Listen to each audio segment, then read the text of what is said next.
যথার্থ বলেছেন। ৭৬,০০০ প্রায় ৮০,০০০ বললেন। ভোটের ব্যবধান কি করে আমরা কমাবো? তাহলে ২১ সালের নির্বাচন তো ১৯-এর পরে হয়েছে, তার নিরিখে দেখতে হবে।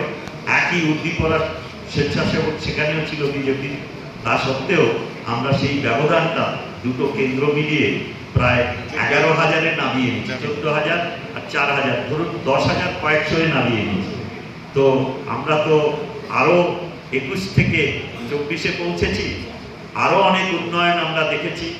আর এই যে বঞ্চনার যন্ত্রণা নতুন করে আমরা উপলব্ধি করছি, মানুষ উপলব্ধি করছে, আমরা বুঝিয়ে দিয়েছি। এখনকার যে নতুন ইংরেজি ভাষায় যে প্রতিশ্রুতি, যার নাম হচ্ছে ইংরেজিতে গ্যারান্টি, সেই গ্যারান্টির পার্থক্য মানুষ হাড়ে হাড়ে বুঝছে। আমি যতগুলো বঞ্চনার কথা বললাম, সেই বঞ্চনাগুলো এখন গ্যারান্টি হয়ে আসছে। এখন মানুষ এই গ্যারান্টি প্রতিশ্রুতির ইংরেজি শব্দ যে গ্যারান্টি, সেটা অনেকে বোঝে। ১৫ লক্ষ টাকা খাতায়, কালো টাকা ১০০ দিনের ভেতর ভারতবর্ষে ফিরিয়ে আনা, ২ কোটি চাকরি বছরান্তে, সবাইয়ের মাথায় পাকা ছাদ ২২ সালের ভেতর, আর কত প্রতিশ্রুতি।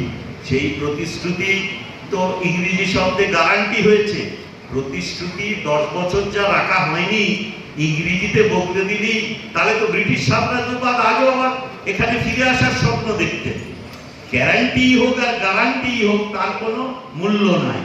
আর গ্যারান্টি না হলেও আমাদের মাননীয় মুখ্যমন্ত্রী যা প্রতিশ্রুতি দেন, ২১ সালে বলেছিলেন ১,৬০,০০,০০০ মানুষকে আমি আর্থিক সাহায্য দেবো, মা বোনেদের ৫০০ টাকা সাধারণ গোষ্ঠীর মা বোনেদের, ১,০০০ টাকা তফসিলি এবং তফসিলি উপজাতি মা বোনেদের। নামকরণ তখন হয়নি, লক্ষ্মীর ভান্ডার রূপে তৃতীয়বার প্রশাসনে ফিরে আসার পরেই দিয়েছেন। বলেছিলেন ১,৬০,০০,০০০ মা বোনেদের দেবো, প্রতি পরিবারে একজন করে পাবে। কি করলে? রূপায়িত করলেন সব মা বোনেদের। সংখ্যা কত? ২,১১,০০,০০০ ছাড়িয়ে গেছে। প্রত্যেকটা প্রতিশ্রুতি দেখবেন শুধু রূপায়িত হচ্ছে তাই নয়, ছাপিয়ে যাচ্ছেন। আর একটা উপমা দেবো, কৃষক বন্ধু বলেছিলেন ৭৬ লক্ষ কৃষক পরিবারকে আমি ৫,০০০ টাকা একর প্রতি অনুদানকে ১০,০০০ করে দেবো। ৬ সপ্তাহের ভেতর তৃতীয়বারে বাংলার মেয়ে তার প্রশাসনিক দায়িত্ব ফিরিয়ে দিয়েছেন, আপনারা আশীর্বাদ করে তিনি করে দিয়েছিলেন। বলেছিলেন ৭৬ লক্ষ, এখন সংখ্যাটা হচ্ছে ১,২,০০,০০০। তো এই হচ্ছে ওনার প্রতিশ্রুতি। প্রতিশ্রুতি বজায় রাখবো, সেই জন্য ভোট দিন, এটা ওনাকে বলতে হয় না। ওনার মুখ দিয়ে যা বেরোয়, যে প্রকল্পের সূচনা তিনি করেন, যা প্রতিশ্রুতি দেন তাকে রেখে, আর সেই প্রতিশ্রুতি রক্ষা করেন, যা কথা দেন তার থেকে ছাপিয়ে গিয়ে।